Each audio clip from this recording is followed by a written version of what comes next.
This week, 2 films about Slender Man. Beware the Slender Man and beware bad filmmaking. Beware Filmosophy.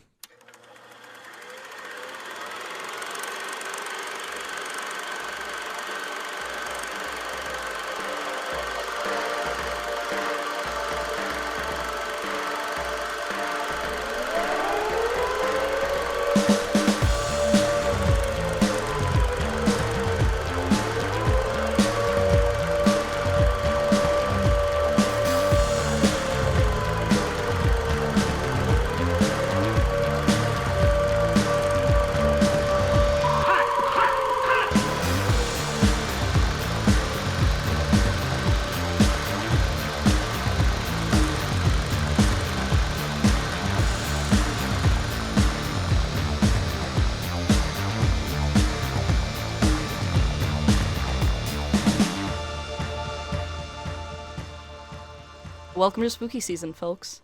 It is spooky season. It is spooky season. For Graham, better or worse. do you do Halloween? I did. Yeah. Hold on. Let me think about this. I love Halloween. I think I see the houses decorated. I see the kids in costumes. I love the idea of giving out candy to kids. I think it's a great just part of, suburban life. Yeah.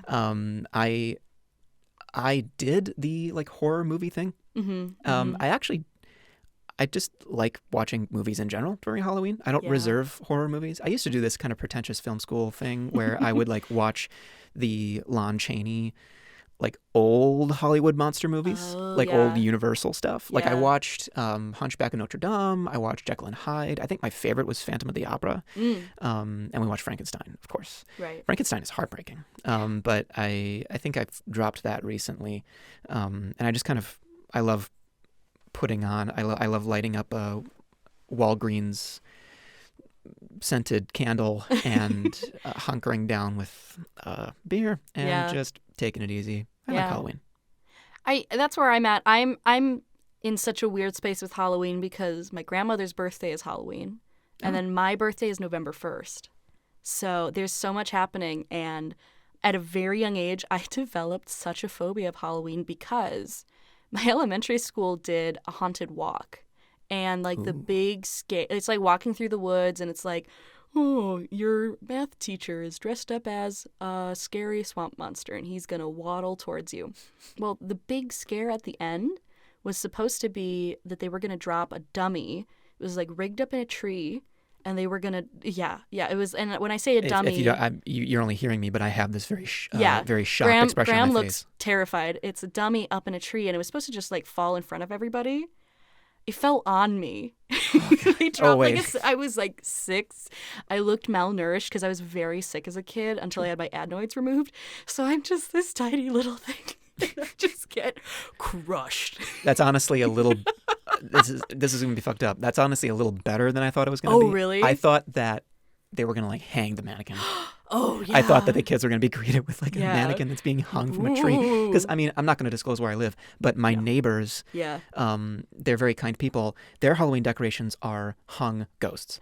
They have a tree in their front yard, and they're hung. Oh my God, and no. I don't think it's okay. No, I don't think, this loops into a conversation I think we're going to have today, which is, real things are scary, but they're not spoopy. And you should lean more towards spoopy, I think, where it's fun. Yeah, put on the brakes. Yeah. Yep. Everything's scary enough without, I think, always delving into the literal of things. Yeah. That just sounds like someone who's very boring at a party where they're like, oh, you know what's scarier than someone in a sheet? And you're like, what? And they're like, the poverty gap in America. It's like, oh, yeah. Can you take your summer shandy elsewhere, please? Summer I don't want to be friends with you anymore.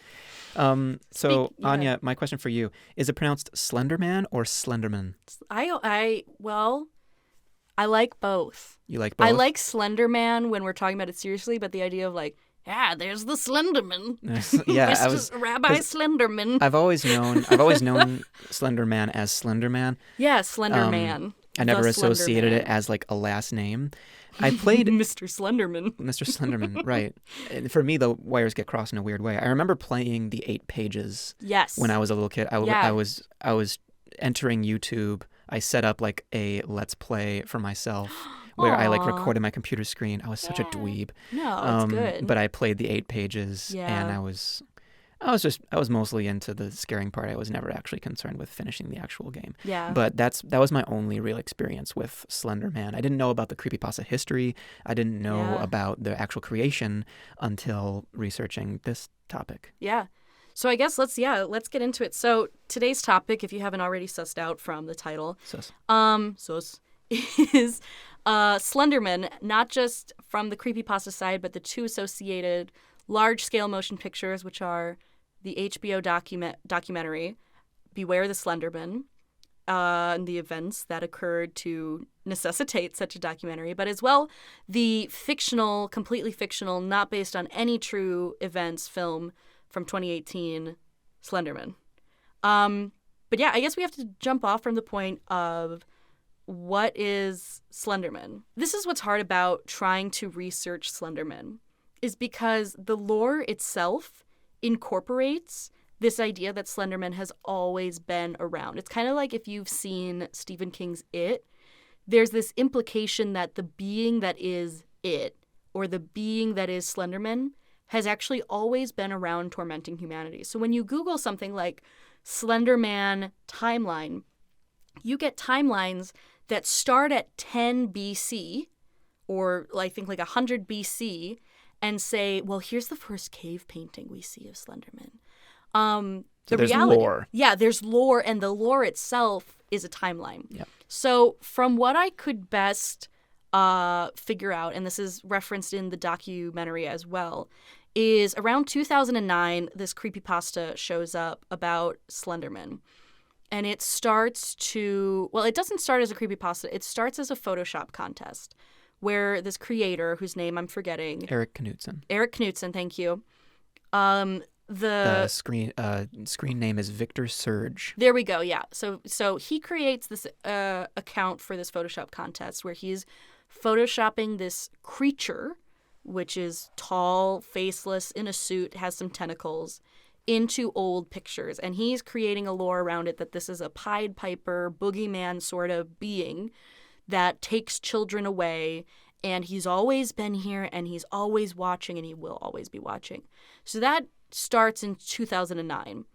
And like any good internet thing, people start taking it and adding their own swings to it. So people are creating other Photoshops, they're creating drawn art, they're writing stories, they're adding on to this mythos that eventually becomes Slender Man as a being. And we also start to see video games really take it. So like Graham was saying, I remember being in like middle school German class, and we were supposed to be using our iPads to do like, I don't know, verb study, whatever you do in German. And instead we were playing the 8 Pages game, which I think is just called Slenderman. And it's a game, if you've never played it, basically you're in a contained forest. There's like a fence around it, and you have to meander your way through this spooky forest with just a flashlight and collect 8 pages that are taped onto different things like trees and I think a truck. And all the while, the Slenderman is chasing you. And if he catches you, and he's more likely to catch you the more pages you take on, if he catches you, you get this, at the time, for me, terrifying jump scare of like shrieking static noise and Slenderman's faceless face being there. And for some reason, it scared the shit out of me at that age. First, you're hearing these Jurassic Park footsteps like boom. Yeah. Boom. I remember that now, yes. Boom. Sound That's design. what really gets it going. Yeah. So all of this, in my mind, in the beginning, in good fun, unless you were my age and a very paranoid person where you're like, there really is a Slenderman and I'm scared of him. That's where Slenderman starts. Yeah. Creepypasta, copypasta, this internet urban legend about a faceless, tall dude. Sometimes he's got tentacles. Along the way, other media starts to get made. So you have a YouTube web series called Marble Hornets. Did you ever watch Marble Hornets? I did not. What's Marble Hornets? So Marble Hornets, and I didn't really watch it either, but they post their first video on June 20th, 2009. And it's a series inspired by the Slender Man mythos. So it's like a found footage style web series about a group of people. I think they're pretty young. I think like 20s at the oldest. And they're hunting Slenderman, basically. So we'll hear about them again later because their career in the Slenderman world of media kind of goes on for a while. It starts pretty quickly after Slenderman's introduced to the internet. Again, people read something, and it is a very interesting character that Knudsen comes up with, especially when you place it as an eternal being that can take place anywhere from caveman times until now. It gives a lot of room for fan fiction, basically, and realistic fan fiction, because it doesn't have to be, you know, an AU where it's like, but what if Slenderman was a real person and around in the Victorian times? It's like, no, you can just say that he was and add it to the mythos. But what was cool about Victor Surge was that later on he added some kind of positive lore. Like there was aspects about how now Slenderman's not really kidnapping children, but he's actually saving children. Right. He has a daughter, and he loves his daughter. And his daughter is kind of scraped up from all of the injuries that the world casts upon her, but he loves her, and he loves children when they are dear, and sometimes he loves children when he does certain things for him. Right. Sacrifices or something. Right. And that's the sort of tricky thing about a lore that gets taken out of your own hands as the author, is you have other people adding to it, and their additions just kind of have to be accepted, because now it's not just Knudsen's singular story, it's the story that everyone adds on to it. So there's positive, there's negative, there's super dark, horrific stuff, but there's also very just normal, okay things, where is he a boogeyman? Is he a Pied Piper? Is he a savior of children? Yes, yes, and yes, because there's so many different versions. So we start to get into a version, which is what is read by the young girls in Waukesha, Wisconsin in 2014. Their names are, actually there are 3 friends, right? Yeah, so there is Payton Leutner, Anissa Weier, and Morgan Geyser. Yeah. So Geyser, is it Morgan? Morgan. Yeah. So this sort of story happens, this part starts in May of 2014. So Morgan is in Waukesha, Wisconsin, has a birthday party where she is allowed to invite 2 friends. She invites Anissa, and she invites this other girl who in the documentary kind of goes by Bella. What's her real name? Payton Payton. Leutner. So Payton and Anissa get invited to this party, and unlike most cool birthday parties for young, like middle school age girls, this one goes south pretty quick. Morgan and Anissa had been really, really into Slenderman for some time, according to their parents in this documentary. They had this idea, like you were saying, about sometimes Slenderman likes children when they do something for him. No idea, you know, what stories exactly she was reading, but Morgan gets it in her head that in order to befriend Slenderman, they need to kill somebody. So I think we can start right there and think about what sort of media does a 14, 13-year-old have access to that gets her to think that she needs to kill somebody. Like you can have a fully fledged conversation right there. I think we'll go through the rest of this account, but she gets it in her head and she convinces her friend Anissa, we have to kill somebody, we're going to kill Payton. And so they start out the first plot, and this is what's so sort of crazy about it, is the premeditation of it all. They start out, they're going to kill her in the bathtub, and then they decide, no, we're not going to do that. And so they go out into a park at first, and they're going to kill her in a public bathroom in a park. They decide no, and again they move to their third location, which is the woods outside of Waukesha, Wisconsin. So you have 3 middle school age girls, unsupervised, walking in the woods. Eventually they get to the point where Morgan decides this is it. And what is it? Pulls out a knife and let me see how many. Stabs her 19 times. Stabs her 19 times. One of these times is towards the heart area and misses the heart by less than 1 millimeter.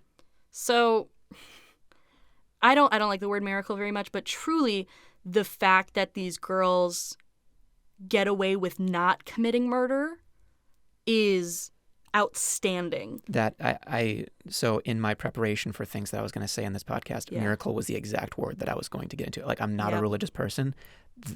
Payton's survival of this is a miracle. Yeah. And we'll get into more of why it's a miracle, or really more of a miracle of her own sort of, her own wanting to live. Is she gets stabbed and the girls take off. So Anissa and Morgan now believe that they have killed Bella, who goes Payton. They have killed Payton. They are going to go to Slender's mansion now, which is the whole point of this, is this idea that they're going to become proxies, and that by killing someone, they're going to get invited into the mansion. And when you start to think about the real world effects of what they're saying, that they've just left their friend, someone that I think they say in the documentary that Payton and Morgan had been friends since kindergarten. Morgan had only known Anissa for a couple of months. She's just left her lifelong friend to die in the woods to go to a mansion that she believes is real, operated by this boogeyman figure. So they take off in the woods. Payton somehow finds the strength within her to start crawling. She crawls her way to a path. She's spotted by a biker. Did you listen to this 911 call? Yeah. It was in the documentary, right? It is, yeah. And I hate 911 calls. I hate listening to them because they're too real. It's too freaky. This one, you kind of have to laugh at it because he goes, "I've just found a girl who's been stabbed." And the 911 operator goes, "Stabbed?" And he goes, "Stabbed." And it's almost comical because no one involved in this can believe what's happened. The biker can't believe what he's seeing. And when I say biker, this is like a pedal biker. This is pedal like biker. A motorcycle and he's going down a biker. path that was closed off. Yeah, he shouldn't have been there. Yeah. Yeah. Again, it comes down to, is there a better word than coincidence, than miracle, to say that this guy just holy shit at that moment chose to go onto a path that he wasn't supposed to be on. Yeah. And that, I mean, again, the timing of, here's a girl who's crawling, having been stabbed. Here's a guy who's biking in non-stabbed health. Yeah. And their trajectories happen to intersect at the moment that she comes out of the woods. And he happens to see her. Yep. At the exact moment. There's 100 million ways that Bella should not have survived this. From how close the stab to her heart was to how soon that biker could have missed her. If she had crossed that path, no one had come through, and she had kept going through to the other side. You know, it's insanity. So somehow, truly, by some power, I won't call it anything other than that. It's a different episode. It's a totally different episode. She's found by the biker. She gets medical assistance. She's taken to the hospital. Eventually, Morgan and Anissa are caught. They're brought in for questioning. This documentary, I think we can start talking about the documentary here, is where Beware the Slenderman sort of starts. This is the nonfiction documentary film that comes out in 2016, 2 years after the stabbing, where for the better part of the first part of the documentary is sort of looking at Anissa and Morgan as children, yes, which is weird to say because they were still children when they did this, but as younger children. Yeah. So. And I was talking to you the last episode when we were recording Don't Fuck with Cats. I said that this one, I liked how they did this one. Yeah. I liked how I liked Beware the Slenderman, and I thought it was very considerate because these are kids. Mm-hmm. They were 12 when they did this. Yeah, I think so. Like 12, they were 13. kids. Yeah. And as a parent, when your kid does something like this, you can't describe it. No. And this documentary follows their parents. Their parents of Anissa and Morgan, Payton Leutner, Bella, her parents aren't really in it. That whole family isn't really in it. This is about the parents of Anissa Weier and Morgan Geyser. Mm-hmm. They talk about just how, like, words cannot describe how sorry they are for the Leutner family, and how, as you know, as society, how the city of Waukesha, how the state of Wisconsin, how North America is looking at, how the world is looking at them, and how they could not have predicted this coming, because they know these kids. There was nothing that seemed wrong with these kids, and all of a sudden your daughter commits attempted murder, Mm-hmm. and all of a sudden there's an accomplice, and all of a sudden she's being diagnosed for schizophrenia. Mm-hmm. Like, how do you deal with this? This is so much. This is Right. you as a parent thinking about your life. This is what my life has amounted to. Mm-hmm. My daughter attempted to murder someone, and we don't Right. know why. We weren't aware that this was going to be an issue. That screws up your life so, like, to say that, screw up your life so much, that's an understatement. And so I feel like as they explored this documentary, I was so grateful that they were giving that attention to that they Right. were letting them speak Mm-hmm. and say, I love my daughter. Right. She had a normal childhood. We loved her growing up. And all of a sudden this comes out of the blue. And there's no definition, there's no definite ending to it. There's no definite, like, this is what we're going to do moving forward. Right. It just is what it is. And there's still no ending. And we'll get into where the case is at today as we sit here in the year 2021. Yes, which I was not aware of, but Yeah. Anya just told me. Is you have something like this where it's not to say that any murder or attempted murder is cut and dry, but when you start to factor in the shock that not only did these girls commit a heinous crime, one of them stabbed somebody and the other stood there and watched, and whatever level of guilt you associate with her, monumental. There's also the part to talk about, which is the role of the media that they were consuming. And now you have this sort of philosophical conversation happening in what should be, just a courtroom about, okay, was Morgan so obsessed, so taken by the tale of Slenderman that she truly, out of fear for her life, could not stop herself from committing that murder? Or is it a convenient, albeit freaky excuse? You have to ask a question of, where is it coming from? Because I think we can rule out, at least it seems from everything that's presented, is this wasn't done out of hatred for Bella. This wasn't done because Bella did something to them. It was that Bella was the only target they could get. Bella was a friend who wouldn't question being invited to the house and then going out into the woods. Yep, they have to sacrifice something that they love dearly. Right. Which we're going to get back into as we discuss other topics. But it's nuts. And I mean, I think about that. I think about this whole thing, and when it comes to the stuff that they're consuming, the vulgarity of what kids consume increases exponentially through time. Mm-hmm. I hesitate to say generations because people are always married, people are always having kids. Generations they're not as like blocked off their spectrum, but as time goes on, kids are exposed to more and more vulgar stuff, and Slenderman is vulgar shit. Creepypasta is vulgar shit. It's creepy and it's fun. Yeah. And even the parents in this documentary were like, we just thought it was fun, it was fine. Yeah. But the classic like killing ants with magnifying glasses. Right. Like this, like the kids do sick shit, and sometimes it goes overboard. Yes. This was overboard. Well, and I think you and I both know from working in childcare now, kids are freaky. Kids from any age onward are freaky. And I contribute some of it to they're too young to understand what they're doing. But then you also have to ask, at what age does a child understand what death is? They're easily manipulated and they're easily scared. Mm-hmm. And the idea that Morgan chose and Anissa chose to try and commit a murder to appease something that you have to ask if they understood what fiction was, and if that understanding comes from a diagnosable issue or if it comes from the realistic nature of the Slenderman lore, which is, again, it stems from a Photoshop contest. Yeah. It stems from trying to make something look real. And that's the pattern that a lot of the art takes, is photoshopping him into old photos, new photos, current photos, making up creepypasta stories in which they're saying, oh, I saw this when I was a kid, this happened to me. Yeah. Sort of the mockumentary style, the found footage style of things.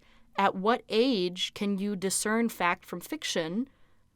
And unlike something where it's the Blair Witch Project, which is one film, it has sequels, but really it's one film rooted in its own universe, versus many creators taking this public domain item and making all sorts of content from a first-person perspective on it. Yeah.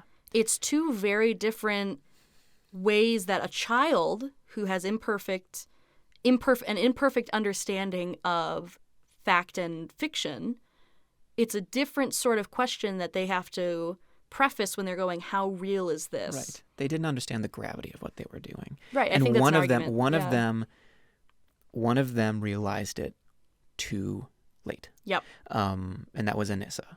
Morgan was the one who actually committed the attempted murder. She actually stabbed Bella. Anissa watched because she did not want to do it. Right. She realized what they were doing and she was like, holy shit, no. And I mean, when you're a kid, you have a best friend. So Bella and Morgan, they're best friends forever. And when, this is kind of another topic, but when you're growing up and all of a sudden you have a new friend, you're obsessed with that new friend. This is a new friend. And they're your friends because they're into something that you're into. Yep. And that you get a high off of that immediately. Yep. And, whether or not Morgan has, a mental illness, which it made it seem like there is, it can get too much. It can get too far.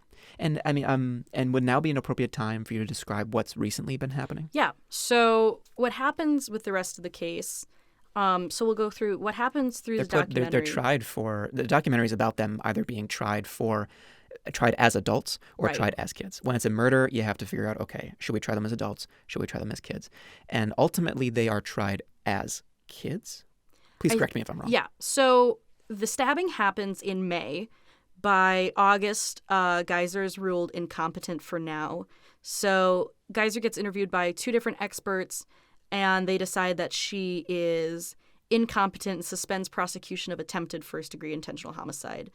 Goes on. Eventually, they look at it again in September already. They continue to debate back and forth and back and forth. Finally, February 2015 is a preliminary hearing. And in March 2015, the girls are set for trial as adults. So this is all before the documentary starts. The documentary comes out in 2016. Okay. Eventually, they get a first reverse waiver hearing. Geyser's family has a history of schizophrenia, which isn't revealed until a full year after the stabbing.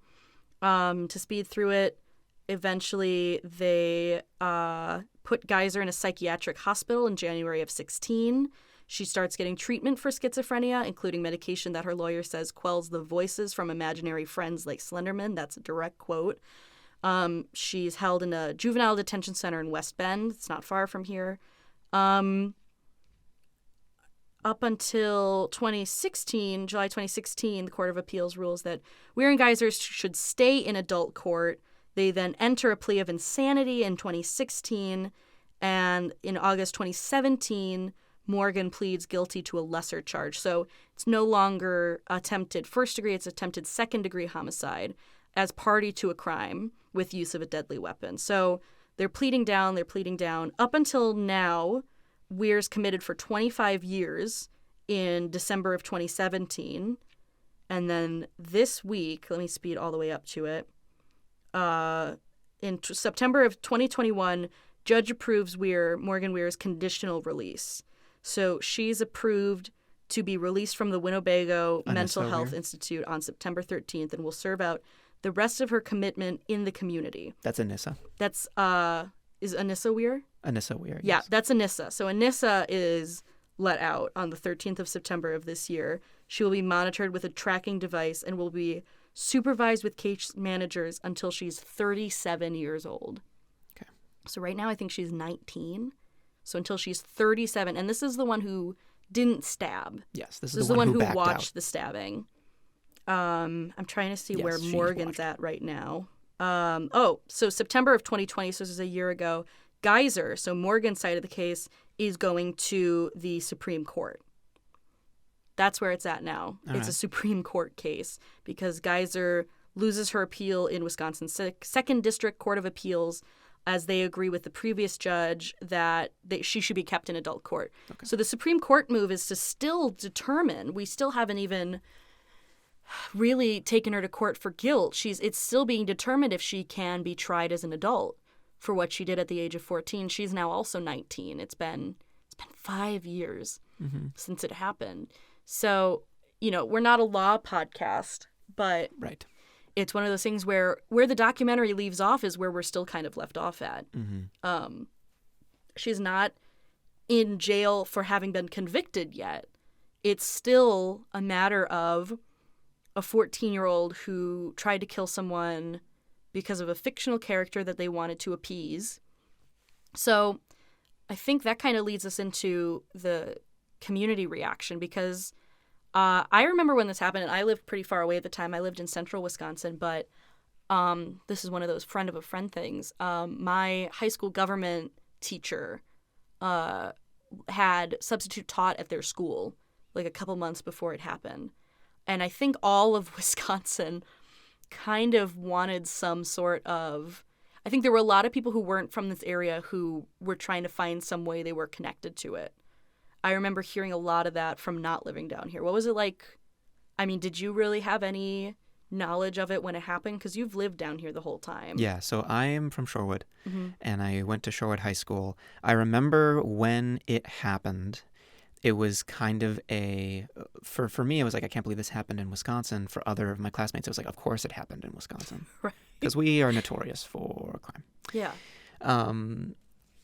I don't remember my school banning creepypastas. I don't remember my school banning any mention of Slenderman. It was just a hot topic. Which is what happened. Yes, in a lot of places. I do think though that my interest in the game occurred around the same time. Right. I'm pretty sure 2014, 2015 was when I was trying that stuff out. Right. And I cannot remember if this was influenced by it. That's all that I remember. Well, yeah, I mean, again, I was pretty far away, but I remember my school did put forward, you couldn't get onto the creepypasta wiki on school-operated Wi-Fi anymore, which is such an interesting move because it's not that it places the blame on it, but it places a notion that it was a contributing part of this, which I think is something that, again, until anyone gets sort of a clear admission from these girls about how much Slenderman actually affected them, or if it was something where they were having other mental issues, wanted to kill somebody, and use this as sort of a movement to do it, until we get clarity on that, I don't know how much we can say that it's Creepypasta Wiki's fault. Yeah. I don't know what to say about it. No, I don't think it is. No. I think it's just an extremely unfortunate scenario where two kids did not know the gravity of what they were dealing with. Right. Their imaginations got the better of them, and it was at the cost of someone's health and safety. It's just, I hate to say it happens because it's such a cop-out, but yeah, that was the case. And it also gets bungled when you have, this sounds so juvenile to say, but when you have adults dealing with online elements that they don't understand. It's like, I think it was last week, some senator asked someone from Instagram, like, will you commit to ending Finsta? As if that's... Will you commit to ending Finsta? Exactly. Like, you have adults who are scared, who say, well, where did these kids get the idea from? Well, they got it from Creepypasta Wiki. I don't know what that means. Block it. Yeah. And not that it's a wrong or right decision. You make the decision you make out of fear, but it ends up missing the point of, no matter if you believe that the Slenderman story is the reason they did this, at the end of the day, no mentally healthy person commits attempted murder over a 7-foot-tall man in a suit, whether they have tentacles or not. I think there's several Wisconsin reactions to it, but immediately, I think when news got out, the governor at the time, Scott Fuckface Walker, that's his biological name. You can look it up in the certificate. God-given. Yep. He extended a condolence to the family. And it was a state holiday. Yes. Yeah. And there was a celebratory bratwurst celebration. As we do. Somewhere. Was it in Waukesha or Madison? I can't remember. But it was on my list. That's Wisconsin for you. There was $70,000 raised for Bella and her family. $70,000. That's fantastic. But bratwurst festival.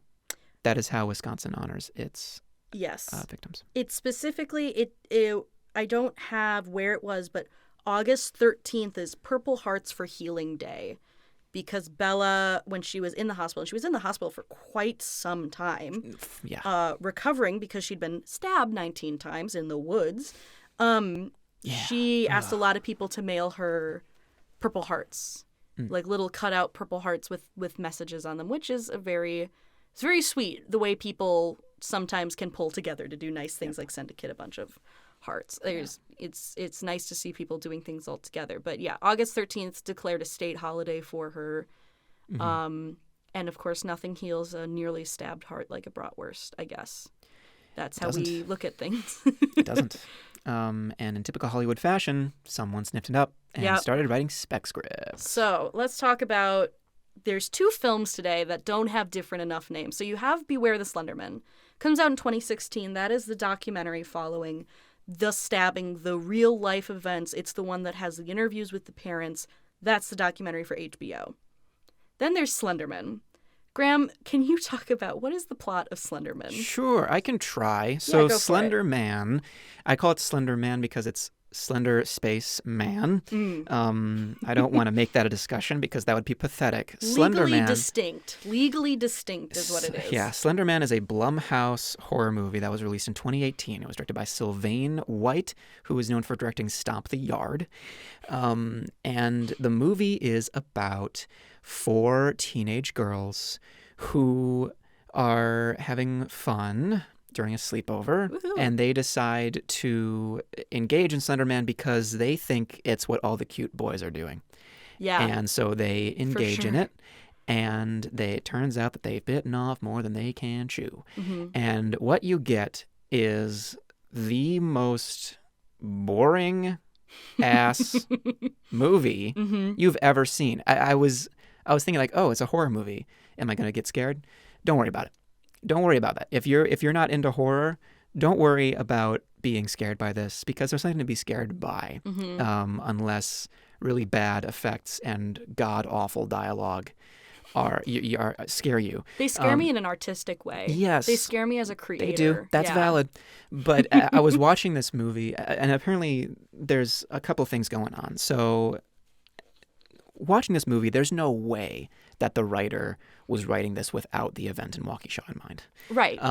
It came out later, and people were saying, well, it's typical of horror movies to come out with a property that's 5 years too late. I think that's a pretty weak argument. Right. But I think they were making this movie. The Weier family. Now, if it's Weier or Weier, I cannot remember. It's Weier. We'll say Weier. The family, Bill Weier, who's very vocal in the documentary. Yeah. He is enormous. The father of Anissa and the mother of Morgan in that documentary really take center stage and give their thoughts on everything. Right. But Bill Weier, father of Anissa, really came out and said it's very insensitive for them to come out with this movie. Even if they thought about it and they were like, okay, this attempted murder happened because of Slender Man. Right.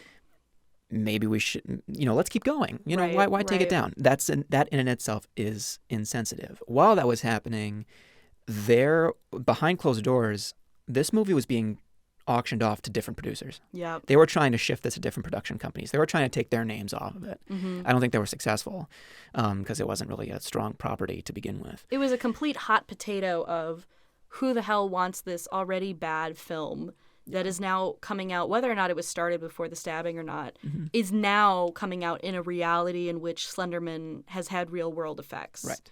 Or at least it's perceived that Slenderman has had real-world effects. Yeah. And you watch this movie and you look at the details. Young teenage women, they're the main characters. Right. Number one, they're in school. Similarities, yep. Number one, yeah. Right off the bat there's in several of the outside scenes you can hear a train in the background, and you look at this area and it's very reminiscent of Waukesha. It is, It really is reminiscent of Waukesha. The town is called Winsford, Massachusetts. Winsford. Yep, a W city. I wrote that down. I don't know how valid that is, but it's a town of Winsford, Massachusetts. There is a sleepover. and they talk about Slender Man at the sleepover, and the events happen after the sleepover. There is news coverage in the movie, and there's news coverage around there. Drawings of Slender Man kept in the rooms of people who were affected. That was something that was in these stories with that Anissa and especially Morgan had pictures of Slender Man in their rooms, and they kept on drawing them. There is a closed-off trail that the girls enter. They break through and they enter a closed-off trail. There is a hospitalization of a sister, not of the main characters, but there is a hospitalization of a sister.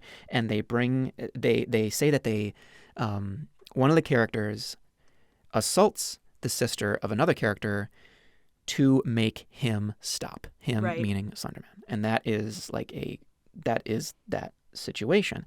And finally, at the end of the movie, one of the last lines is, "And those messed up people do messed up things in his word," which I believe are directly regarding that.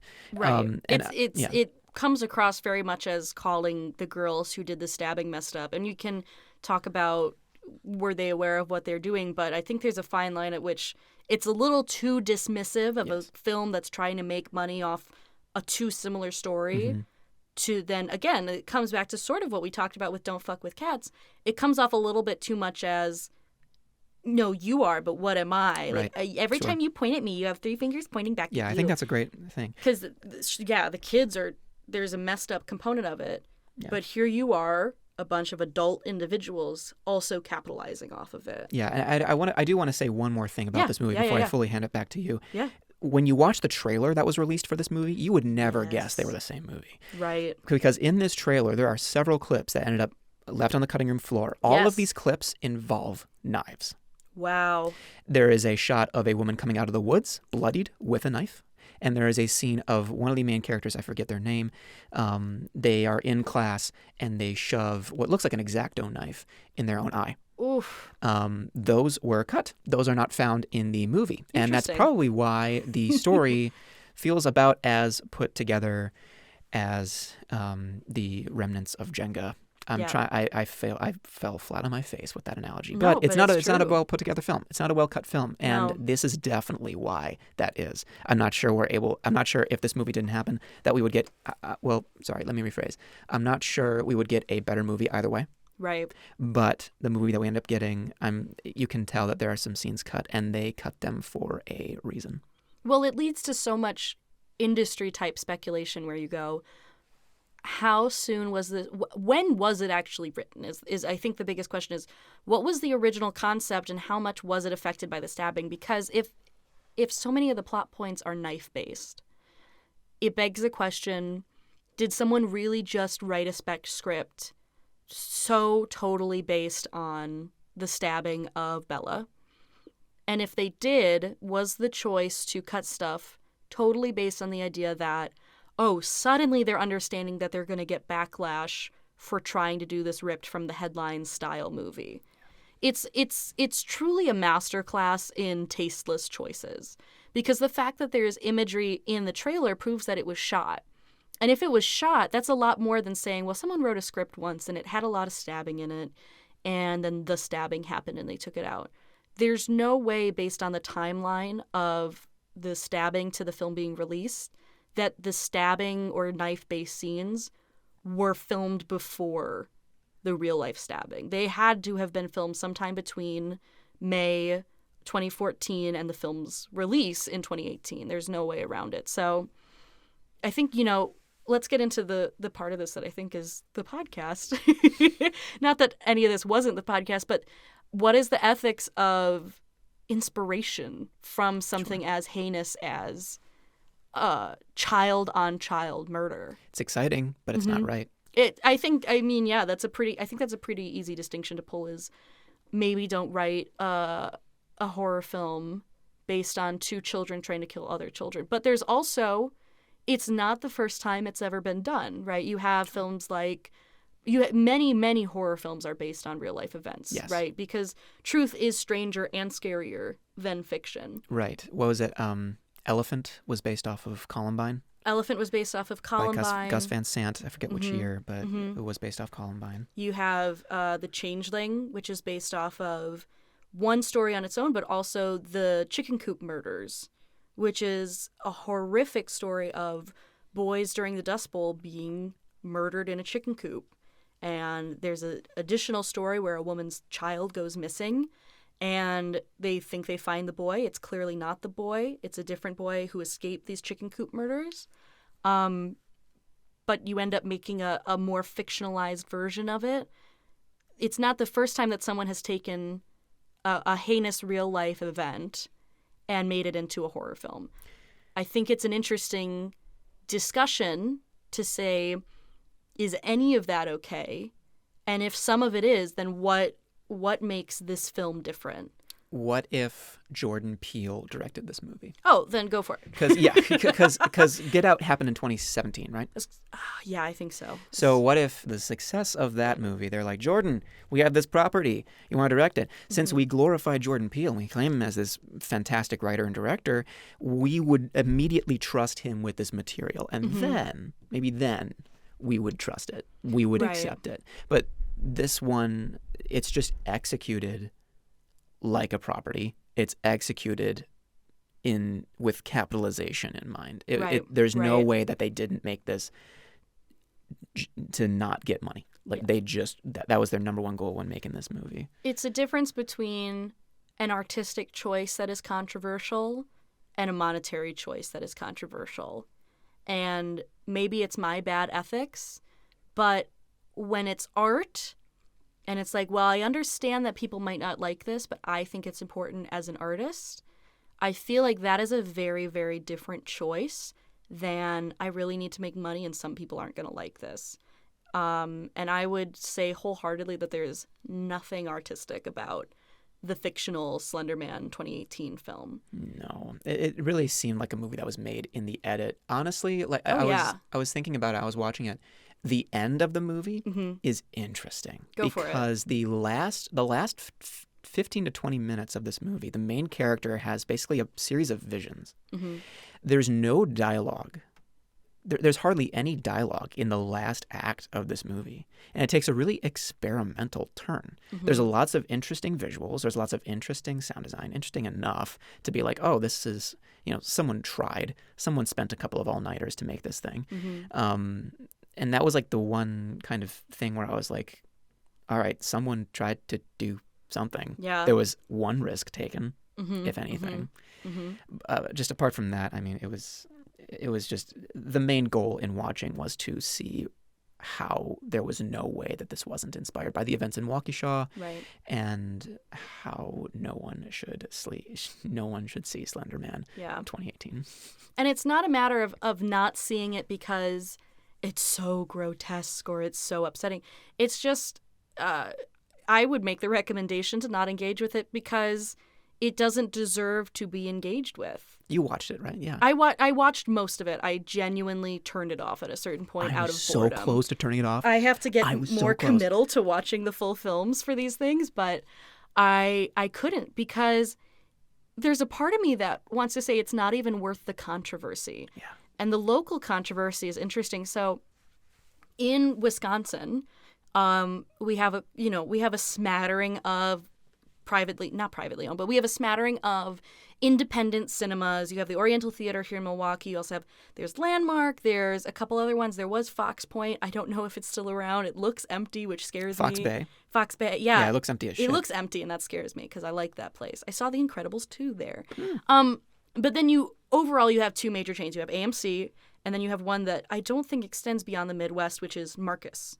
Marcus Cinemas, owned by local fucking quadrillionaire, I think, Greg Marcus. The best face to see right before you watch a movie. Hi, I'm Greg Marcus. Hi, I'm Greg Marcus. I'm Greg Marcus. Marcus Cinemas, 9 times out of 10, if you're seeing a film in Wisconsin, you're probably seeing it at a Marcus Cinema. They're all over the place. For me, in Wausau, it was the only cinema anywhere that you could go. You were the iron grip that Marcus has on Wisconsin. It's the place you go. Is incredible. It's the movies. It's the movies. And Marcus Cinema Corporation makes the decision when the 2018 film is released to not play it in sort of the Tri-County area. So you have Milwaukee County, I think you have Waukesha County, and you have Ozaukee County. I think it's like Jefferson County. Jefferson County. Yeah, It's basically all of us up along the lake. Marcus Corporation theaters say they will not play it, and it's not the first time, even in that time period, where it happens, because, of course, one of the other most famous crimes of Milwaukee City is Jeffrey Dahmer. And when the film My Friend Dahmer, based on the graphic novel, comes out, not too far away from when Slenderman comes out, Marcus also bans the showing of that. Now, you have a difference of the time between the Slenderman stabbings and the release of the Slenderman film is 4 years. The time difference between the release of My Friend Dahmer and the release of My Friend Dahmer and the Dahmer murders happening is over 20 years. So it brings into question a very interesting note on kind of this local community's response to controversy and the effect of Dahmer. To go off topic a little bit, the effect of Dahmer is still really felt here in Milwaukee. I live pretty close to where his apartment was. I have friends who have parents in law enforcement who were on the case. I worked with one of the victim's nephews at a bartending job. The idea that, this is just a story that happened, this community in many ways still feels what happened in the 90s with Dahmer's murders.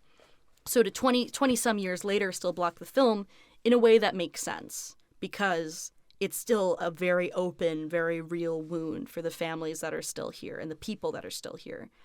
Slenderman happens not in Milwaukee City, but very, very close in Waukesha. They also choose to ban that. I almost wonder, after seeing it, I understand that they want to avoid controversy, but it almost sort of made the film more worth talking about, because the local region decided to, or a large theater owner in the local area decided to ban it. Yeah, I don't even think it's worth the controversy in a lot of ways. I think it's worth turning your nose up and saying, you assholes. Mm-hmm. It's very clear what you did here. Yeah, I mean, so while you were talking about that, I did something kind of rude, and I looked up quickly on my phone. No, go for it. I was thinking, well, maybe Marcus Theaters didn't really, maybe they didn't do such a bad job in banning it because the movie didn't make as much money anyway. Right. The movie did make a profit. Yeah. The movie cost $10 to $28 million to make. Mm-hmm. That's a pretty wide gap, but let's say around that range. It made $51.7 million at the box office. So it made more than twice its budget, which would be considered a profit. Somewhat, yeah. I mean, it's a profit. Whether or not it's a success is a good question, but sure, yeah. It made its money back and then some. So at the end of the day, yeah, right. Which this probably caused that. I think there's a conversation to be had about the financial benefit of manufactured controversy. Because, again, if Slenderman fictional film had just come out and it got as much press as any other Blumhouse horror film, would it have been more or less successful than what it did in real life, with some news stations picking up the story about it being banned in the area where the stabbing happened? Yeah. Again, it's a theoretical that you ask the same way we asked with Don't Fuck with Cats, is what would have happened if we just hadn't paid attention? If we had looked at this thing and said, hey, what's the director's name? Maureen Paris? What is it? Sylvain White. Sylvain White. If we had all looked at it and said, hey, Sylvain, what the fuck? This is a bad choice. And then just said, I'm not going to watch it. I'm going to walk away. I'm not going to talk about it. What would the effect have been? Would it have done better because more horror junkies who don't know about the stabbing would have seen it, or would it have done worse because it just didn't get as much press? Yeah, I mean, movies are easy to make. When you look at this movie, you can tell that it wasn't made with a lot of money. It was a pretty, it didn't have as many effects as an indie feature, right. Honestly. It's pretty low budget. If digital movie making wasn't domineering the market, if film was still the primary medium, I'm pretty sure this movie wouldn't have been made, because they would have been like, this is not worth our money. This is not worth our time. But movies are easy to make, and you can take out a Black Magic Ursa and make something that everyone is going to see. Right. And it's going to be just fine, which is probably what they did with this. Yeah. Is this Black Magic slander I'm hearing? No. No, it's not Blagic. Blagic? Is it Blagic slander? I abstain from this discussion. Black Magic Ursas are very functional cameras. You can make a great feature film. Right. Kids, it doesn't matter what you shoot with. What matters is what you shoot. Okay. Yeah. It matters if you're trying to capitalize on the near murder of a 14-year-old for something that had really no artistic integrity behind Yep. it. That's where the question lies. Yep. There you go. Yeah, I think it's just it's an interesting, and I think it's probably more interesting to me because it happens so close to us. And really, I mean, the only big name news stories that happen in Wisconsin are crime. Yeah. We have Dahmer, we have Geen, we have Making a Murderer. That's here too, and now we have this. And that's kind of dismissive to say, but it's still always interesting what gets picked up in Wisconsin to talk about, and it's our crazy murders 9 times out of 10. We love Milwaukee. We hate Wisconsin. We love Milwaukee. Everybody else is great. But I think with this film, it's just a very interesting case study in where do your morals lie. In this case, I think Sylvain White made a clear statement about where her morals lie when it comes to capitalizing off a real-life event and how closely you're going to follow it and then decide at the last minute to back off because suddenly there's controversy happening. But I think it's also interesting to look at and consider when you're talking about real-life stories. Again, it harkens back to last episode. I think it's worth saying again that just because Bella survived, and thank God that she did, because this would have been just an infinite times more horrible if she had died. But it's important to remember that even though she survived, she has to live with this. Yeah. This is a human being that has to live with the trauma, potentially the lifelong medical issues. I have no idea about that, but you wouldn't shock me if you told me that she had heart issues or other sort of physical issues on top of the mental issues that she has after being attempted murdered Indeed. By someone she knew in kindergarten when they were only, less than a decade older than that. I think it's important to remember that she is a real person and not a plot point to a horror film. Mm-hmm. I do commend the documentary part, even though it avoided speaking with, not that it avoided, but it doesn't feature a lot of Bella's family. I also don't understand why it wouldn't. Yeah. Because she had a very long road of recovery ahead of her. Yeah. It was within 2 years of the incident. It was, right. Within really that soon. time, if you think about from when it happened to when it's released, there's only so big of a window where they're actually filming in the area, or multiple windows where they're traveling and coming back before it's edited and released. But I do commend the documentary for doing a much better job of staying close to the chest with these girls who did commit this crime and their family. Yeah. I mean, they may have contacted the Leutner family and said, "Hey, we're making a documentary, and we would love to get your stories." And they said no. Yeah.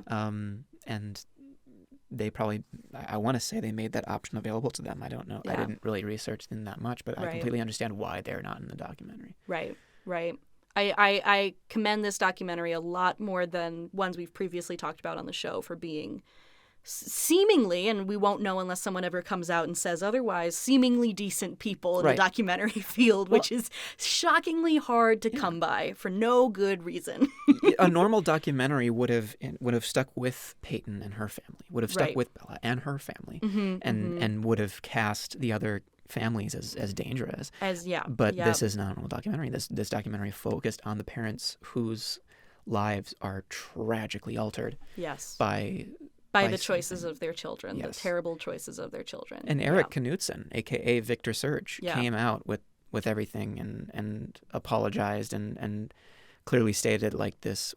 I made this with absolutely no violent intention. I made this with no influential intention. Mm-hmm. That being said, I'm still extremely sorry for the families, and my heart goes out to them. I think Eric did all he could. And that right there is such a good topic of what happens when your artistry is taken away from you and used for harm. I think you can draw a lot of parallels to the creator of the Pepe the Frog meme, the guy who did whatever it's called, like Good Boys Club or something like that. I haven't looked into that yet. But it's he made these funny comics that featured a dog guy and a frog man named Pepe, and Pepe within a couple years of coming out becomes a meme and then a symbol of the alt-right.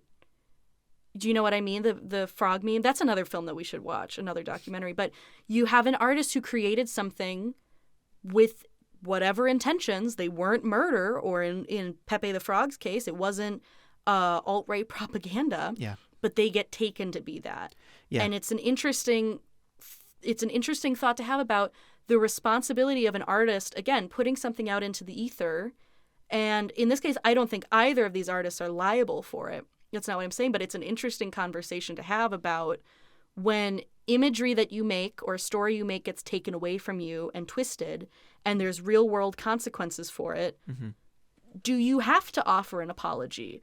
Do you have to feel you're to blame? It's a case-by-case basis, I think, but it's also an interesting conversation to have and to be aware of, that the things you make aren't going to stay in your clutches the whole time if you release them. Yeah. I mean, it sounds like, for me, it sounds like I'm in support of Eric Knudsen. And oh, no, me too, I think he assumed he was responsible. He chose to accept responsibility, which, in that case, that was a pretty wise move. Yeah. That was a pretty responsible move. I can't think of anything that he could have done differently, and I also don't think that he's to blame at all. I don't think he made a malicious character that was inherently based in child murder or encouraging children to murder. Mm-hmm. I just have to, I wonder as a creator what my reaction would be if I created a character and a couple of years later it is cited as a reason that someone committed a horrible crime. Yeah. It's just something to consider, I guess, in my mind. I certainly don't think I've made anything prolific enough yet to be worth a murder.